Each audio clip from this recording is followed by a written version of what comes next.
Man, oh man, check this out right here. Yeah, what if I told you there were a bunch of male cops brutaling a black woman and arresting her? Yeah, well, I'll tell you one right here. Group of male cops violate black woman and brutal arrest. Yeah. 5 male Five. NYPD decided to brutally arrest and then physically touch a woman in a private area. Whoa. After the brutal assault. I want you to see the video, and I have the background. Here it is. Why you on that like that? Punish out for what? You're just camera, brother. Relax, it's female. Y'all some real heroes, man. Hey, get my baby cotton candy out my car. Back up. Sir. Why you touching me like that? Back up. How many times you want me to tell you? Mad fight on my idiot serious. What? What's that serious? Why are you doing this like that? Babe, nah. They just get their everything. Okay, so what is your money? It's my stolen. It's my bike. What's taking it? And you got. Why y'all taking me to jail for that? Why you keep pushing me? Yo, why you? Yeah, babe.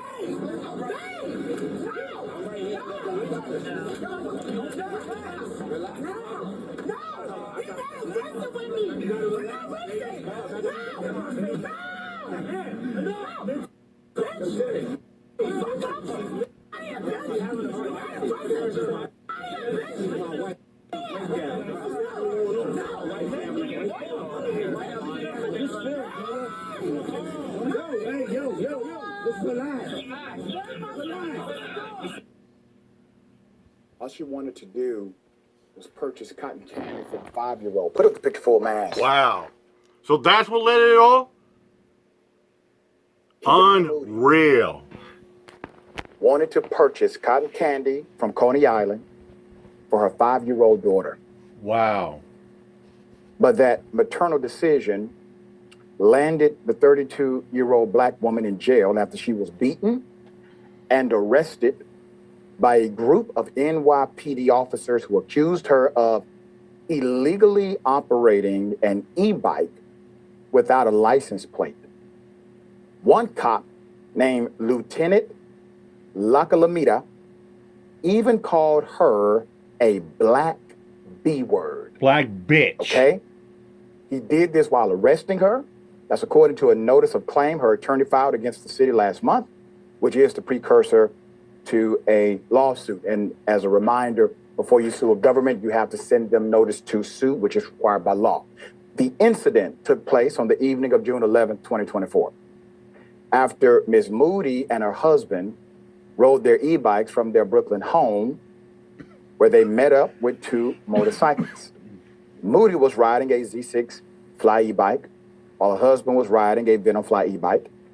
The group decided to ride their bikes to Coney Island, which was just over 7 miles away. Once at Coney Island, Moody purchased the cotton candy for her daughter, who was not with them at the time. The 4 adults then stood around their vehicles conversing before Ms. Moody and her husband decided to return home with the cotton candy for their 5-year-old daughter. But as she was preparing to leave, a group of NYPD cops accosted her, grabbing the keys from the starter of the e-bike, demanding her license and registration. But the notice of claim states that she was not required to possess these documents under state law, which was why she did not have those documents in her possession. Put up the lieutenant. It's a freaking e-bike. Since when did you need a residential license to operate an e-bike? It's an electric bike, it's like a scooter. And we all know, like, a scooter is usually anything 50 cc's and under. You don't need to have a license, a registration. You can put around like that. It's a freaking electric bike. Electric power, battery power. It's like, what's next? They're going to tell you need to have a license, registration, insurance for riding a mountain bike around the street? Or a BMX bike? Come on, man. It's ridiculous. That is accused of calling her a black B-word while... Here's a scumbag right here.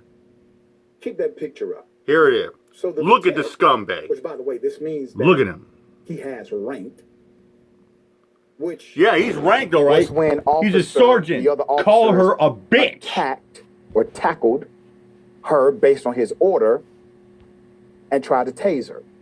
Even called her a black B word while arresting her according to the notice filed against the city.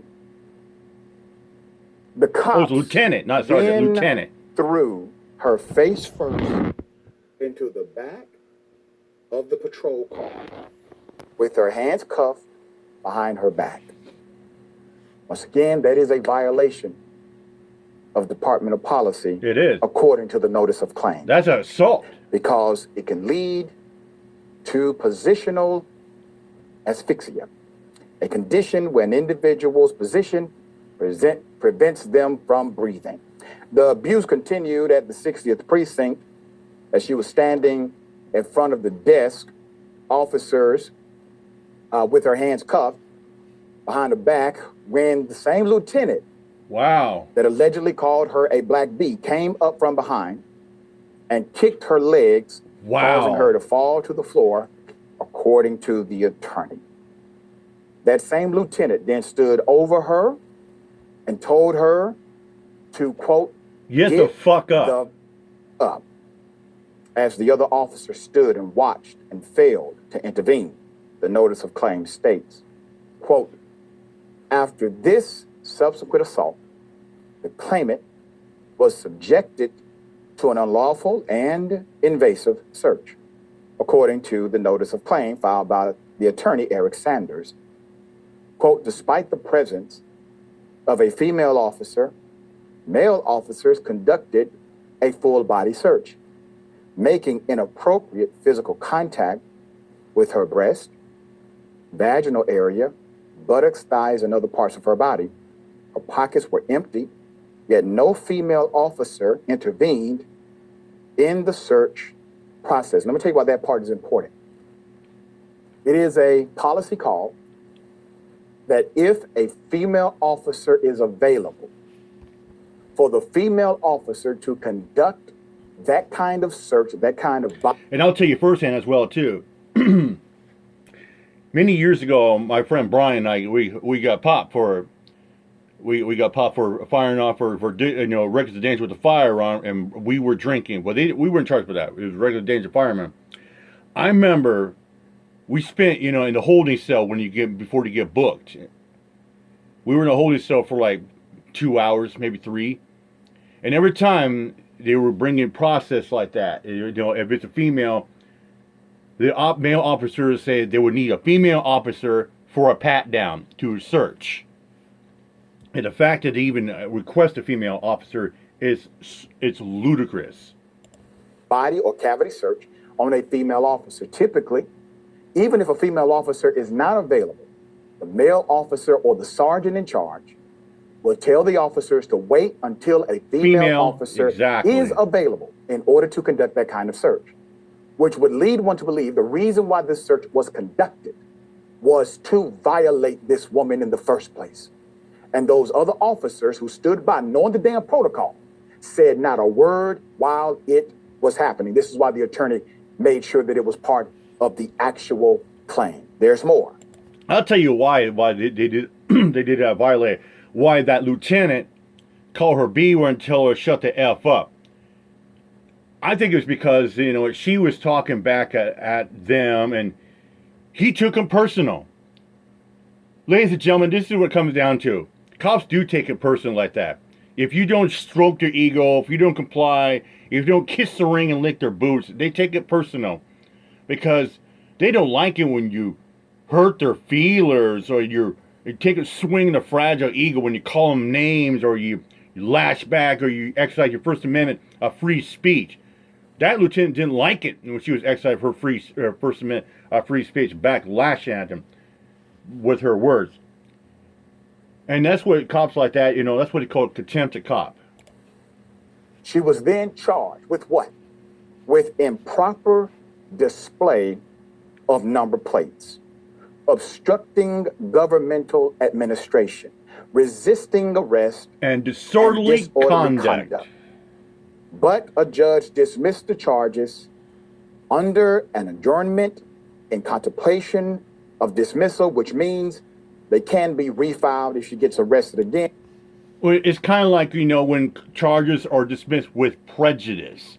That means they can be refiled at a later time if A, the person breaks the law with a certain amount of time, or B, more evidence is brought to the light. And within 6 months. It's been more than 8 months. She has not been arrested again, so the charges have been officially dismissed and sealed. This is very similar to what some would understand as a dead docket case, where there's no prosecution. Mm-hmm. Basically, the prosecution says we're going to drop the charges if there's no subsequent arrest in the future for a similar charge. The judge did this. Why would a judge do this? Well, typically because the judge is aware that something doesn't smell right. Yep. 6 months passes, 7 months, 8 months, there's no arrest. Charges are dismissed holistically. Quote, since this traumatizing and unconstitutional arrest, the claimant has suffered excruciating back pain that radiates down her legs, numbness in her right foot, specifically her big toe, and tingling sensations in her arms, hands, and fingers, the notice of claim states. Additionally, her right shoulder, which had previously undergone rotator cuff surgery in 2017, was re-injured due to the violent manner in which she was body slammed and restrained. Put them all up. Ready for this?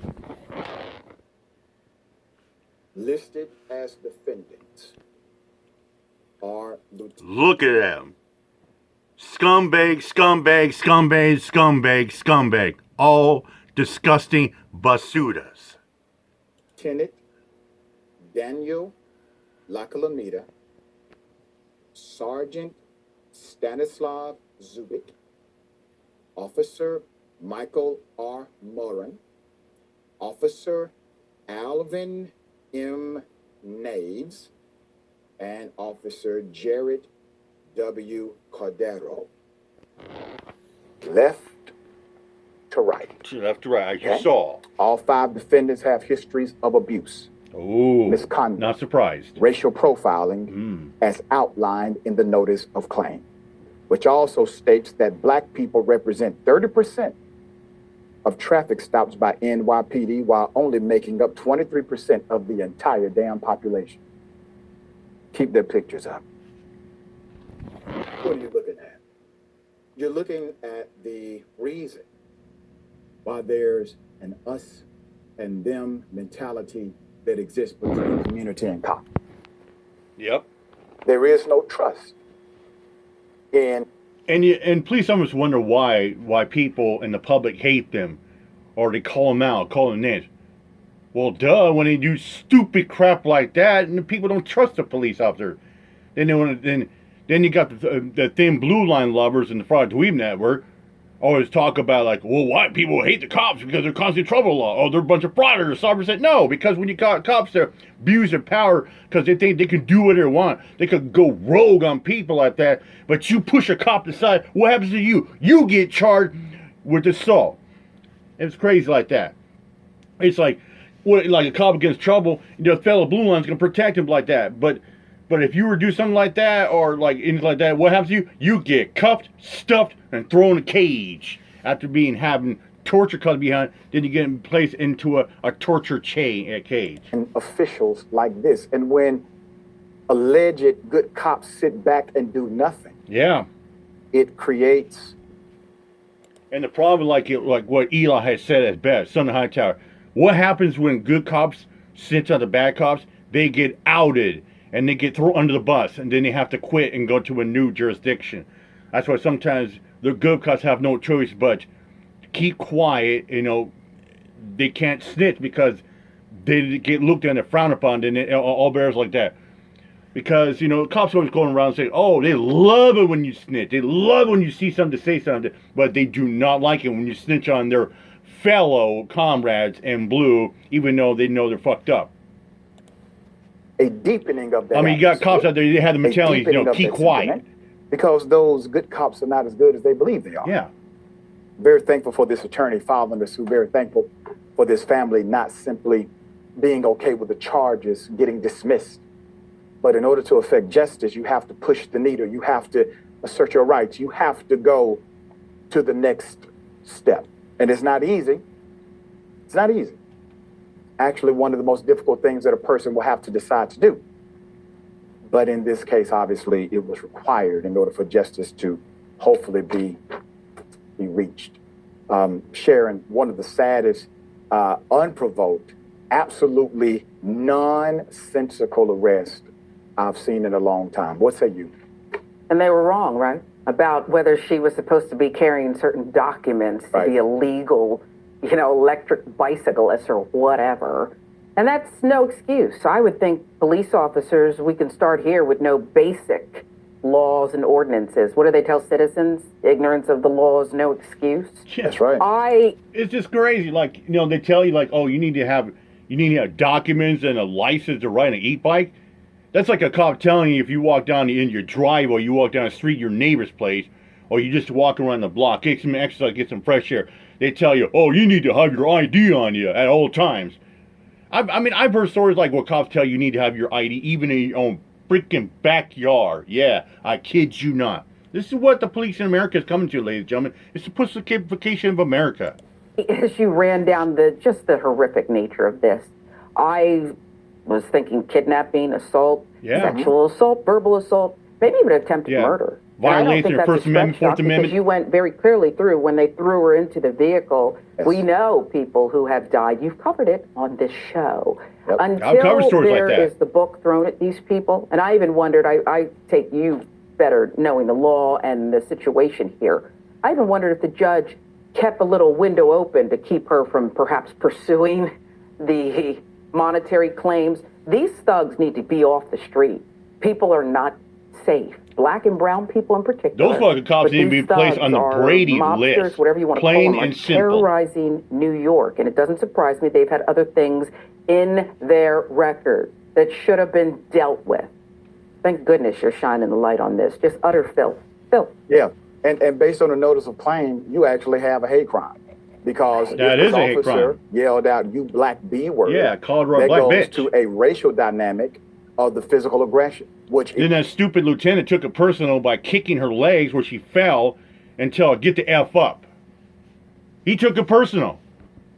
And cops do shit like that. You know what the old saying that people say, hey, nothing personal, it's just business, or it is what it is. Nothing personal.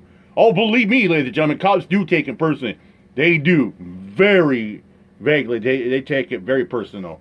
Like I say, if you don't kiss the rings, you don't comply, if you don't suck up to them, or if you take a swim, if you come a pig or a fat slob, they take them personal on you. And they'll beat the crap out of you. And they say, well, you did it, you the one did this, so you wouldn't comply. Yeah, and that's what, and then they want to play contempt. Like, that's what it is. Case in point, textbook, that's your racial aggravating circumstance. You now are coming after a person because of their skin color. You have this as part of your bias. You should be charged with an actual criminal assault or actual hate crime. We'll see what happens. Hopefully, because of the affidavits that may come, or at least sworn testimony, you'll see criminal charges are fixed, not just civil. And what does that tell you? What are the biggest, dirtiest agency in police America? It's LAPD, Chicago, NYPD. NYPD is the biggest police agency in the world. Not just the United States, in the world. And they are the dirtiest, most disgusting. And with that said, I'm out here. Bunch of peace out.